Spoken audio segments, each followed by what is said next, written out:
If they running their mouth, then they looking for trouble. Ran right up in the knowledge. Now they back in the huddle. Now they know we can fight. Content given every week. Me and Dr. Rip Shot. Keep on bringing the heat. Now they know that we hitting. And they know we ain't quitting. Yo, she mind the genius. Keep on bringing and giving. Unity, unity, unity. Cause they know we ain't stopping. And they know they got problems. And they ran out of options. If we know we got a problem, can't let it go unsolved. Brain learning, Afrocentric history, we seen tomorrow. Karma is karma, I see what I say, I hear underwater. Till I see y'all fall off, then I bring y'all up on note. I'm back up on my Clyde winners, Clyde winners, Clyde winners, Clyde winners, Clyde winners, Clyde winners, Clyde winners, Clyde winners, Clyde winners, Clyde winners, Clyde winners, Clyde winners, divine winners, Clyde winners, Clyde vendor, Clyde winners. I'm with you, ride with you, master teacher, create master, Clyde winners. Give respect to the elder, Clyde winners. Hi. Somebody out there looking for me. Clyde winners, back up, yeah. Clyde winners on my toes. Somebody out there looking for me. Clyde winners, I'm mine. Clyde winners, I think there's somebody out there looking for me. Clyde winners, back up on my Clyde winners. I think there's somebody out there looking for me.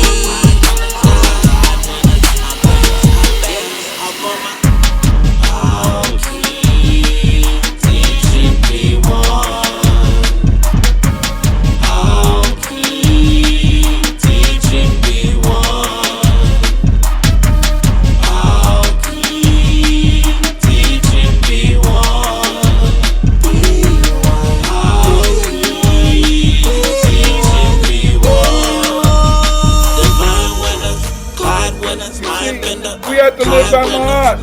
We have to live by my heart. I have not done wrong. I have not robbed. I have not stolen.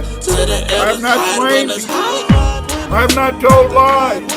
I have not stolen food. I was not stolen. I have not fornicated with the fornicator. I have not caused anyone to weep. I have not dissembled. I have not transgressed. I have not discussed secrets. I have brought no lawsuit. I have not wronged population. I have not struck kill.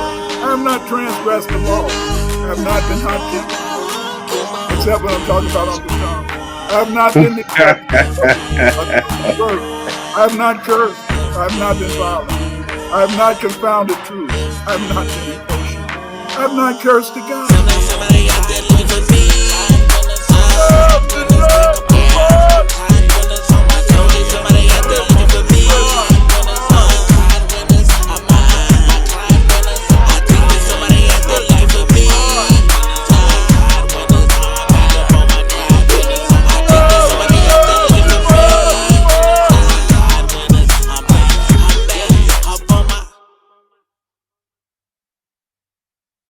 Dr. Winters has illustrated that Africans have been settling the New World and building new civilizations and cultures in the Americas and around the world for the past 100,000 years.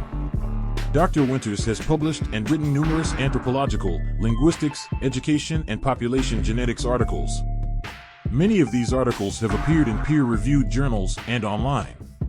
His work has appeared in the Journal of Black Studies, Afrique Historique, Journal of African Civilization, Adolescence, International Review of Education, Thresholds in Education, TC Record, Bioessays, International Journal of Human Genetics, and PLOS Genetics, to name a few. He has published over 40 books including Atlantis in Mexico, The Monde in the Ancient Americas, We Are Not Just Africans, and African Empires in Ancient America. For more of Dr. Clyde Winters, check out Yoshimad Gumroad page, and that will lead you to the master himself, Dr. Clyde Winters.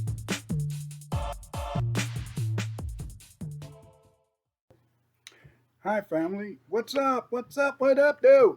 You know, today I have a very good film for you. This video that you're about to look at, I'm talking about the fact that many people don't know this, but I'm going to let you know. What people don't know is that archaeologists and linguists, paleontologists, what they've done is that they've discovered that the first language and the first writing systems originated in Africa. Yes, yes. Now we know that the Tower of Babel exists. Remember, there's a story that there was a Tower of Babel, and that the Tower of Babel All the languages would change because people was getting too much knowledge, and God wanted to stop us from getting this knowledge. Well, now we know. Now we know that this took place in Africa. Yes, in Africa, that's where it took place. So what I want you to do is I want you to sit down, get you some crackers or something, whatever you like to eat. Potato chips and popcorn and maybe a soda. And check out this video. And you're going to learn that it was in Africa where writing systems and the languages that people use today originated. You guys take care.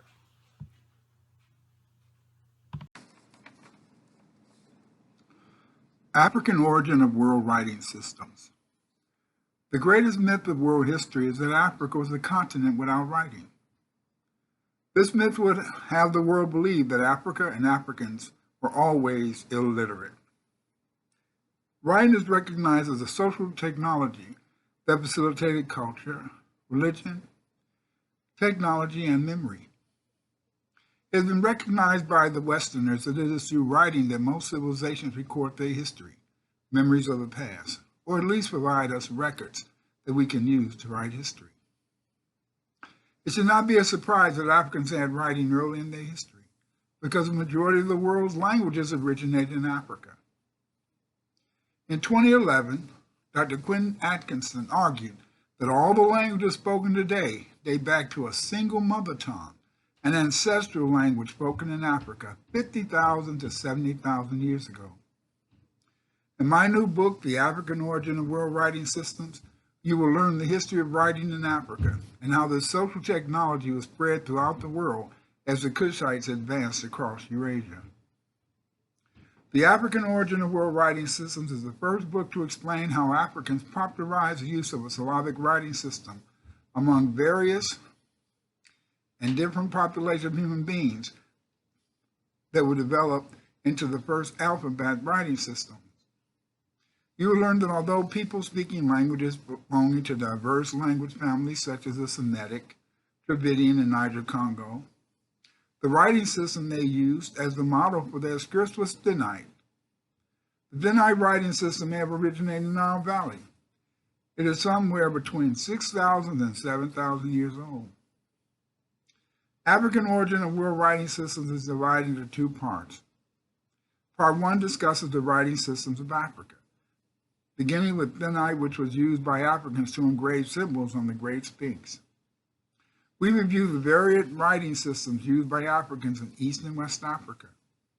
In addition, there is a discussion in Part 1 of the writing systems African slaves took with them from Africa to the Americas. Part 2 of African Origin and World Writing Systems illuminate the history of writing in Asia.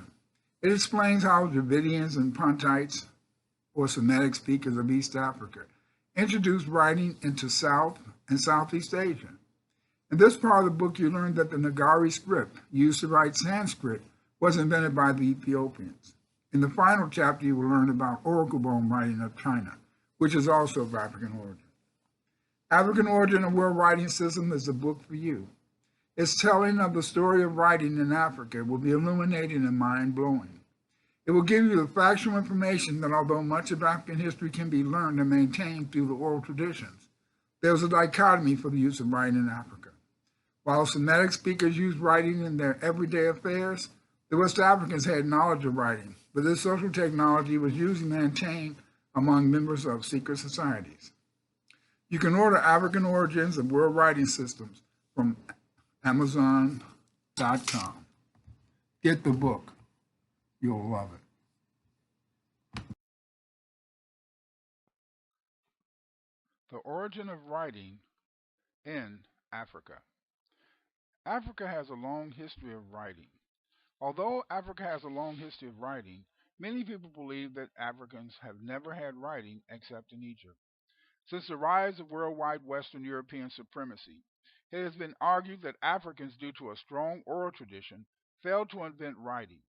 As a result, opposition to Afrocentrism has been the unfounded belief that only Egypt had writing in Africa. Although it is alleged that Africans were always illiterate, archaeological, historical, and epigraphic evidence indicates that Africans invented many writing systems and that these writing systems were used from ancient times all the way up to the present. The original inhabitants of the Sahara were the Egyptian or Kemetic people. These Egyptians, these Kemetic people, they were not Berbers or Indo-Europeans, because in fact the Sahara was the ancient homeland of the Dravidians, Egyptians, Sumerians, Niger-Kordofanian, Mandi, and Elamite speakers. This area in ancient times was called the Fertile African Crescent. The inhabitants of this area lived in the highland regions of the Fezzan in modern Libya and Hagar until after 4000 BC. We call these people the Proto-Saharans. The genetic name for these people were Cushites. The Proto-Saharans were called Teseti and Tehenu by the Egyptians. In the archaeological literature, they were called A group and C group respectively.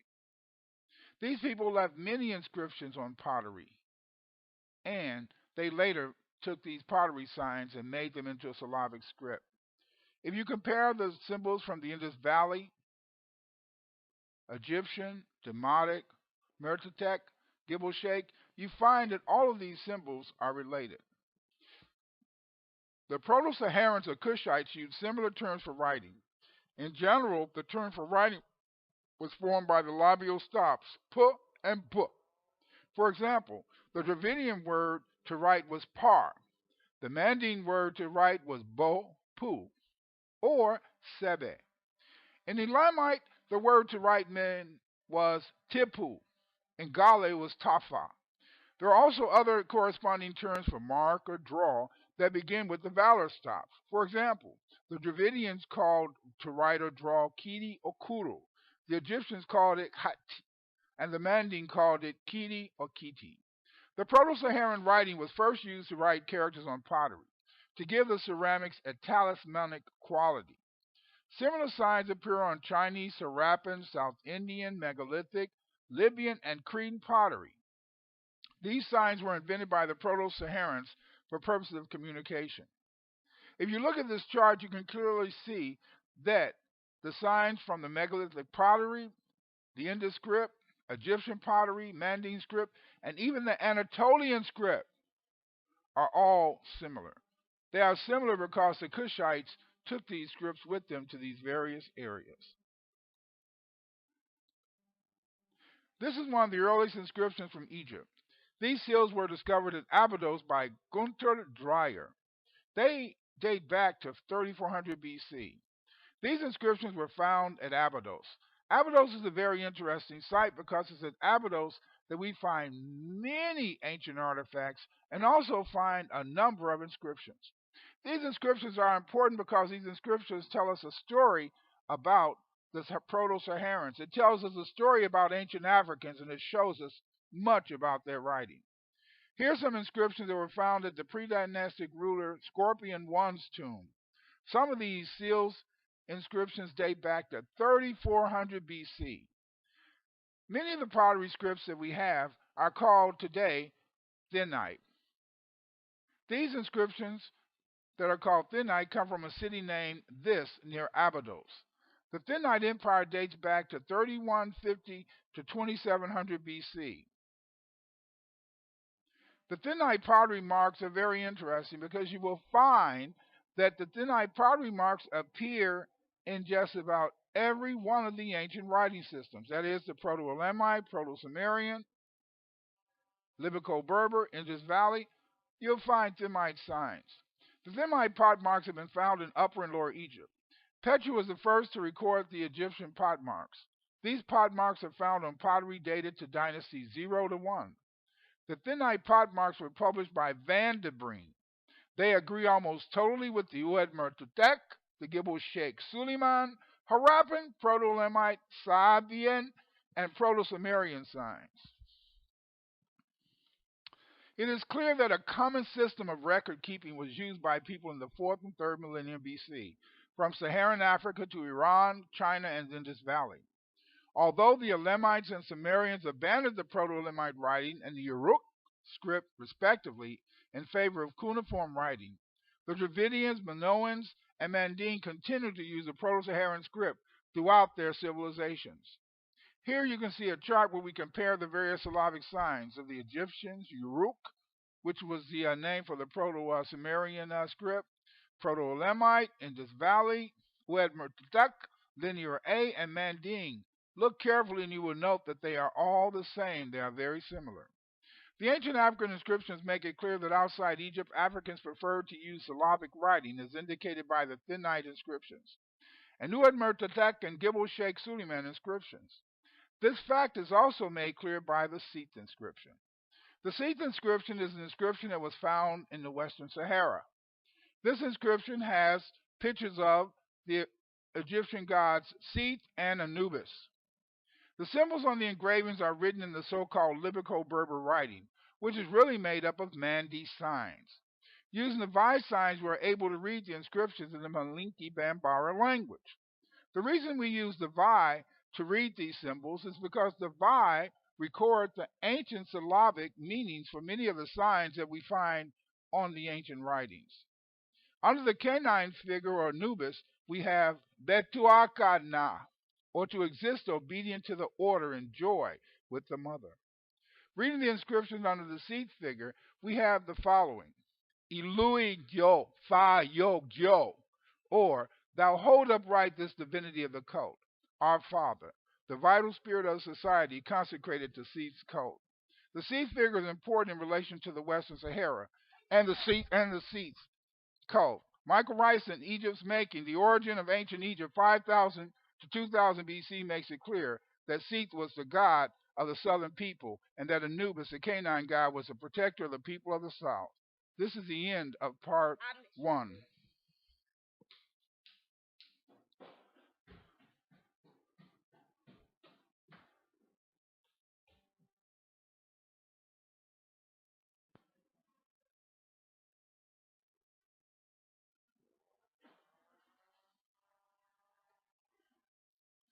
The Origin of Writing in Middle Africa, Part 2.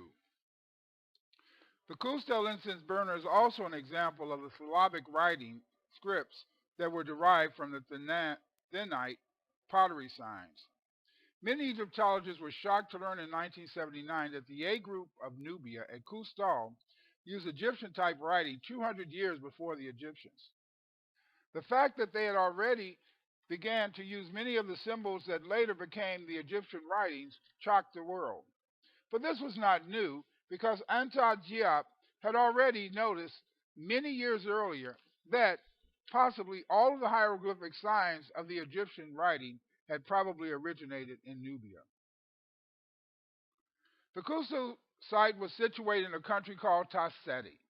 The name Tasseti means land of the bow. Tasseti was the name given to Nubia by the Egyptians. The Kustal incense burner indicates that the unification of Nubia preceded that of Egypt. The Tasseti had a rich culture at Kustal. Kustal Cemetery El had tombs that equaled or exceeded the Kemetic tombs of the first dynasty of Egypt. On the stone incense burner from Kustal, we find a palace facade, a crowned king sitting on a throne in a boat with a royal standard placed before the king, and hovering above him, the falcon god Horus. The white crown on this Kustal king was later worn by the rulers of Upper Egypt. Another important inscription comes from Gibel Sheikh Suleiman. Gibel Sheikh Suleiman is also located in Nubia. These scholars who have examined the document usually only talk about the pictorial representations on the Gibel Sheikh Suleiman monument. But the Gibel Sheikh monument has much more. From left to right on this relief, we see a falcon on a sirak sign surmounting a house or palace. In front of this village or palace scene, we see a prisoner bound by the stitch bow. The stitch bow was the sign for the stew. We can read these Proto-Saharan inscriptions that are on the boat. The translation is as follows: Thou family habitation, hold it upright. Faye's estate is on the shores of the watercourse. Cut thou sepulchre, habitation for the family here. Faye preferred to be obedient to the order. Lay low the celebrity in the large hemisphere tomb. and offer up libations that merit upright virtue. Pure righteousness is King Fe. This being King Fe of Gibel Sheikh Suleiman may relate to Pharaoh Pehor, the throne of Horus, since in African languages F and P are often interchangeable. It is interesting to note that there is an inscription on a storage jar from Cemetery El at Kustal, Nubia, that reads Pe Hor. This Pe Hor may be the Fe of the Gibel Sheikh Suleiman inscription. Another inscription that's related to this period comes from Oued Mertetek. The Oued Mertetek inscription was found in Western Sahara. This inscription was found on the lower level of the Oued Mertetek site and dates to over 3000 BC by Wilson. This is one of the examples of the Libico-Berber writing. This inscription is very important because it also gives us an example of one of the earliest gods with the horns that we find from this Western Saharan period. These inscriptions, as I've said earlier, were not only used during the Thinite period or the Libico-Berber period, we also find that these inscriptions and signs continued on into the Chariot Age, or 1200 BC. Here we have a picture of a Mandi inscription, including chariots and writing right above the chariots. The earliest civilizations on the Horn of Africa and in southwest Arabia dates back to the 2nd millennium BC. This culture is called the Tahama culture. It originated in Africa. The Tahama culture probably originated in Nubia. It is characterized by the cheesecake or pillbox burial monuments, which extend from Darfur in Nubia all the way to the sites of Maine and Tahama in Saudi Arabia. Here we have megalithic monuments from Tahama, and it was a very extensive site that shows considerable length of habitation by the people. Ethiopia has a long history of civilizations and empires, beginning with Punt. They also had a highly developed system of government led by kings and queens, like the rest of Africa, as indicated by the statues from Hualti. The Ethiopians ruled in Ethiopia and Saudi Arabia. Queen Makeda had a residence near Axum, but the main capital of Arwe was located along the southern end of the Arabian shores of the Red Sea in a district called Asabi, or Saba, which meant in the Tigrina language of the time, the southern lands. The first writing created by the Puntites was the Sabaean writing. The earliest inscriptions written in the script were found at Hawalti, Ethiopia. These inscriptions are over 3,000 years old. In addition to finding Tahama artifacts that are analogous to C group culture items, we also find that the symbols found in the ancient Semitic writing systems are based on the signs used in the Thinite writing. Here you can see a comparison of the Sabian script and the Thinite script below it. If you look carefully at the Sabian signs and the Thinite inscriptions, you will see that they are quite similar. In fact, they are the same. Sabian inscriptions date back to the Diamite kingdom of Ethiopia. The Diamite kingdom dates to around 700 to 300 BC. The first Sabian inscriptions in Yemen only appear much later at the Yemeni Dam site, and they date to only 400 BC.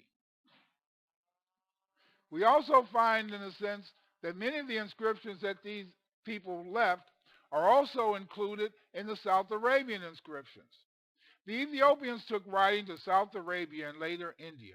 Both the Amutic and Ethiopic signs are derived from the Sabian writing. The South Arabian scripts are also related to the Thinite inscriptions. Here you can see a picture of the Amutic script, or the South Arabian script.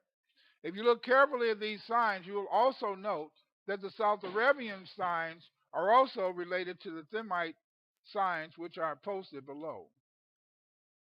The earliest Sabian inscriptions in Saudi Arabia, such as this inscription from Ma'arib, appear hundreds of years after the Sabian script was already being used by the Ethiopians. It was also used to make the Thermutic writing And Thamunic was a very popular South Arabian writing that was used in ancient times. We also find, in a sense, that the Sabian inscriptions involved into Giaz. Here's the Giaz inscription of Ezana, king of Axum. The Giaz writing continues to be used in Ethiopia, and many of the most ancient books of the Ethiopian is written in Giaz. As we've noted from this simple preview, this overview of writing in Africa, we find that writing systems derived from Thinite. The Thinite inscriptions were used to write Sabian and even the Phoenician writing of the Phoenician people. These writings from Sabian later evolved into Thammutic, the South Arabian scripts, such as Manaan, Thammutic, and etc. And we also find, in a sense, that Sabian was also used to invent the Giaz script and the Nagari script. The Nagari script is a writing system used in India today, and is based on the Ethiopian inscriptions. The Thinite script also was important in the development of the Libico-Berber writing, Proto-Elamite, Vai, the Indus Valley, and Minoan or Linear A writing. In general, we see that ancient writing systems developed in Africa. These ancient writing systems were taken by these African people throughout Africa, on into Saudi Arabia, and further east. The legacy of the writings of these ancient Middle Africans is a legacy which will last for eternity, because it is through these writings, through the Thinite pottery signs, that we had ancient Sumerian, ancient Elamite, the Libico-Berber, and also the Indus Valley writing.